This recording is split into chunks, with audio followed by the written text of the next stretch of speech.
Welcome, everybody, to the David Grenier podcast, where we talk about photography and other creative things.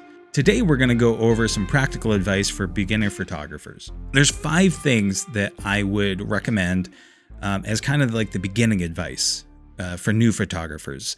And the first thing of that would be skill comes first and equipment comes second. There's a problem that we have as photographers where it's called GAS, gear acquisition syndrome, right? Where we feel like we have to have this thing before we can start.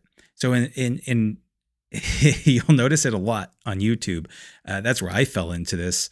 In my early days of YouTube, I would follow these different people like Pete McKinnon and Potato Jet and all these other folks where they'd be showcasing something like, for example, the Ronin S, which is a gimbal that I bought. I bought all sorts of stuff, but I bought that and it's been sitting in my closet. Honestly, I've used it for a couple gigs, but it hasn't been worth the effort. Honestly. So gear acquisition syndrome is this thing that kind of stops us before we go because it's that safety net of like, oh, well, I got to get the best camera before I can really start at this, or I got to get that, set of lights before I can really start at this. And so you create that barrier because that it's going to take you time to save up that money, or worse yet, you'll spend the money and you'll overextend yourself. And then you're not really going to know what to do with it. Lean into the process, work with what you have currently, and get the gear as you evolve when you need it. Gear can be overrated. Okay. If you don't have the skill set required to kind of maximize the gear that you do have, then you're going to be spending money willy-nilly and it's not going to be useful for you, really. So to be quite honest, there's times where I want to go out with my professional level gear and it's bulky. It's harder it's unwieldy. It's not as enjoyable to walk around with. But at the same time, I feel there's a sense of, I know that I could get quote unquote better photos if I used that professional gear instead of my iPhone. But to be honest, my iPhone and Android and these different phones nowadays come out with these amazing capabilities. So don't fall in the habit of gear acquisition syndrome. It's really hard not to fall into that, but work against it. You're probably going to end up spending money on stuff that you don't need, but you'll learn that as you get going. Second thing, perspective matters. You can take an ordinary thing, an ordinary object, and really make an impactful image just based on how you present that. Change the perspective on it. So let's say take a keyboard. If you look at it the same way that you always see that keyboard, about 2 feet up at a certain angle, the way that you're typing on it, if you look at it that way, it just looks like a keyboard. There's nothing special about it. But if you were to look at it from like an ant's perspective and get that lens as low as you can possibly go, and I mean as low as you can go, like flip your camera upside down and change the angle a little bit, like tilt the camera so that you can get some really cool angles on that. And all of a sudden that mundane photo, that mundane image ends up actually being pretty damn cool. That is something about that kind of goes into the next stage, which is consistency makes a photographer's eye. There are so many hurdles between you and becoming a photographer. And it's not just being a photographer. It's just if you're working a 9-to-5 job, or the way that life is now, that 9-to-5 job is a 9 to 12 p.m. or 12 a.m. job. It bleeds into your night. It's really hard to step past your normal work, to do a side hustle, or maybe even make this into something more that you might want to. So if you're trying to shift from your normal day job and make photography your new thing, your career, you have to focus on it whenever you can. Now, I know that that's very difficult to do when sometimes it's hard to breathe because work is just so stressful. Work, life, kids maybe is just so hard to work around that it feels like you can't do anything. And it feels like, well, I got to grab my camera, right? I have to grab my professional quote unquote professional grade camera, and I have to go out and take these photos. I have to take 15 minutes. I have to take an hour, and it feels like an event. Don't do that. Take your camera that you have in your pocket. Take your phone, and every time that you can, let's say once a day.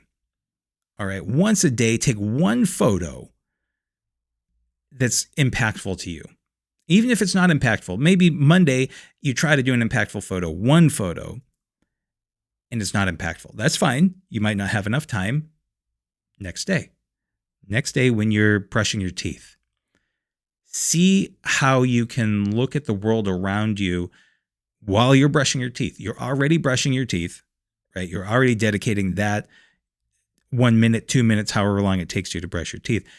Take out your phone, change the angle, like put that down by the faucet, right? And do that thing that I was just talking about with the keyboard. As you're brushing your teeth with one hand, take the photo with your other hand, and there you go. You have your photo for the day. Same thing with coffee. Like if you're making coffee, do it then.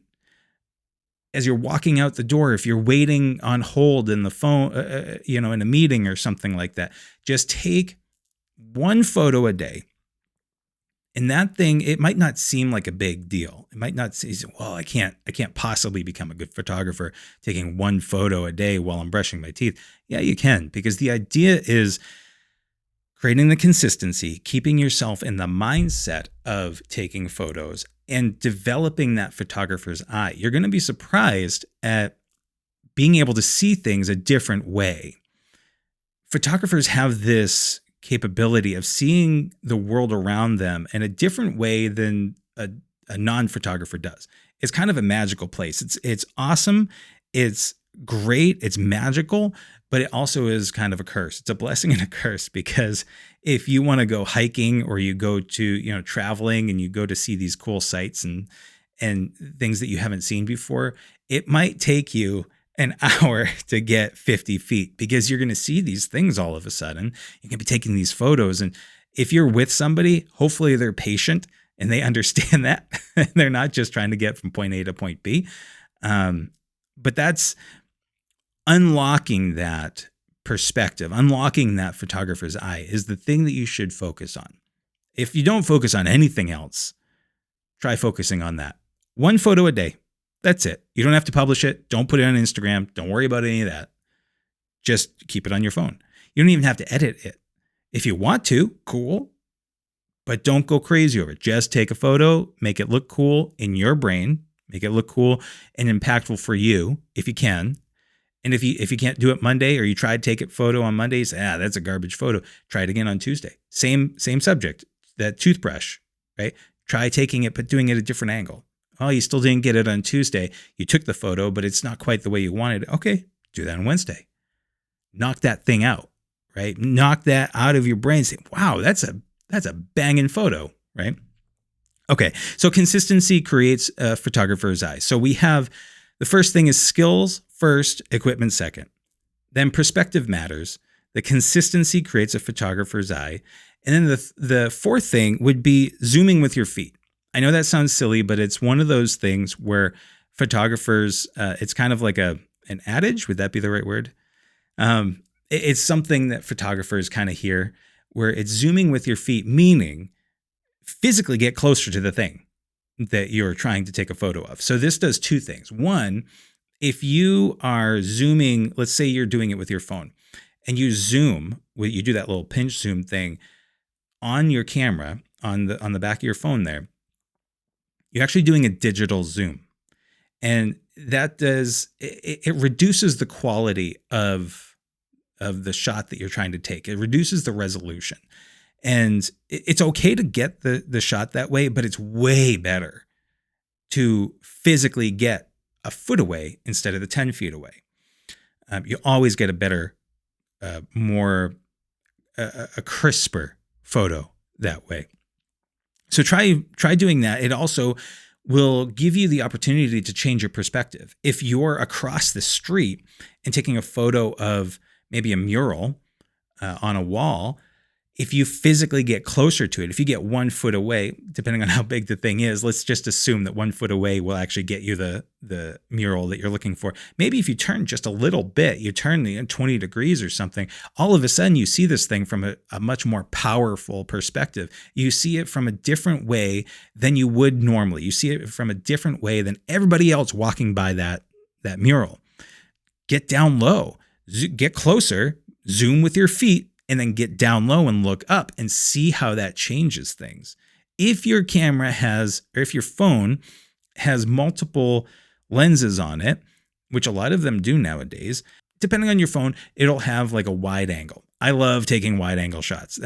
I love that. Macro, telephoto is pretty cool too, but I've really gotten a liking for macro, for wide angle shots. Try that. Seriously. Get closer, change your angle, make it like angled upwards towards the focus of what you're trying to do, and then put it on wide angle. And all of a sudden, the world is very different. It's super cool. It's super awesome. So the last thing that I would say is experiment. Try everything. There are no shortages of types of photography. We have street photography, product photography, portrait photography, construction photography, magazine, wedding, you name it. It's out there. Okay. So you might really enjoy street photography, but you hate wedding photography. Or maybe you're into construction photography like myself, but you can't stand product photography. Or maybe there's a couple that you really like, or you like all of them but magazine. You can't stand it for whatever reason. The only way that you're going to know is if you try them. If you try things that you see and experiment with them. A good example of this would be like landscape photography. I appreciate a lot of landscape photography. I'm an outdoorsman. I love hiking in the woods. There's little landscape photography that I actually enjoy looking at. And so when I try to go take a photo of landscape photography, they feel like, oh, well, this type of photo is a landscape photo. Like, you see the horizon, you see the mountains, and you say, oh, that's landscape photography. That's how it's supposed to look. So that's how I have to do it. It's not true. I have a tendency to really like woods, like forest photography. Whether that's technically landscape or not, I don't know. I would call it my landscape photography because it's the kind of thing that it's the landscape, and it's the kind of thing that moves me, and it's a bigger story for me. I dig it. So experiment, try everything. If you're not sure really where to go, if you're not really sure what kind of photography is for you, take a look in magazines, Reddit, Instagram, whatever it is, and see what moves you. See the kinds of photos that really capture you. When you're scrolling through a feed and all of a sudden you stop, take a look at that, screenshot it, save it, whatever it is, so that you can try to mimic that. So it's important to try to figure out how the photographer did that. Maybe the lighting was a certain way, their angle was a certain way. Mimic it. Copy it as best you can. Don't take credit for the style. Don't take credit. There's a difference between mimicking and copyright infringement. And copyright infringement is something that we'll talk about on another podcast. That's definitely a much longer thing to get into. But mimicking, especially when you're trying to learn and say, I'm trying to copy this guy's type of photo, how did he do it? By you experimenting how they did that photo, you might get close, but you might not get it exactly right. And so maybe the lighting is off. Maybe they had better shadows than you did. Maybe they didn't have any shadows. And so trying to figure out how they did that and mimicking it, that's going to be your best course of action when trying to become the type of photographer that you want to be. Now, just so you know, there's a lot of things where you can get the photos that you want in camera, but a lot of stuff that we see nowadays is post-processed heavily. So you'll see a lot of things where they've done a lot of heavy editing. Post-processing is editing. Try to get the best shot that you can in camera. So in this case, if there's fog in your, or a mist in your shot that you like, that you're trying to mimic, try to get fog in there somehow. They have cans of spray fog. They have fog machines. You can get creative with it.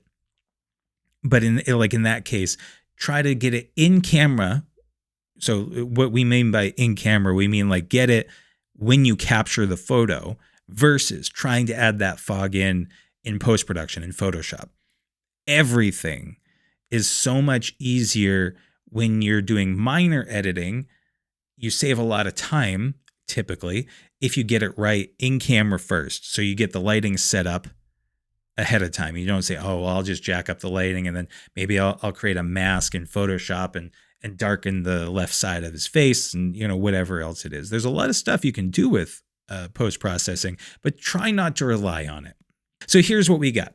We have skills first, equipment second. We have perspective matters. We have consistency creates a photographer's eye. Zoom with your feet. Experiment.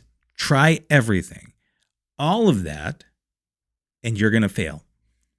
You will absolutely fail until you succeed. You're going to fail, and that's good. That's part of the process. You're not going to learn as much if you succeed the first time around. It's part of the process. Enjoy the failure. You're not trying to just make this your, maybe you are, I don't know, but try not to fall in the habit of this thing needs to go viral and this thing needs to succeed tomorrow. If you're just now starting off as a photographer, even if you've been doing it for years, but now you're starting to take it seriously, enjoy the process. Take the time to fail. You will. We all have. We've all been there. You will succeed. You just have to get there. Trust the process. Listen, wait for the next podcast.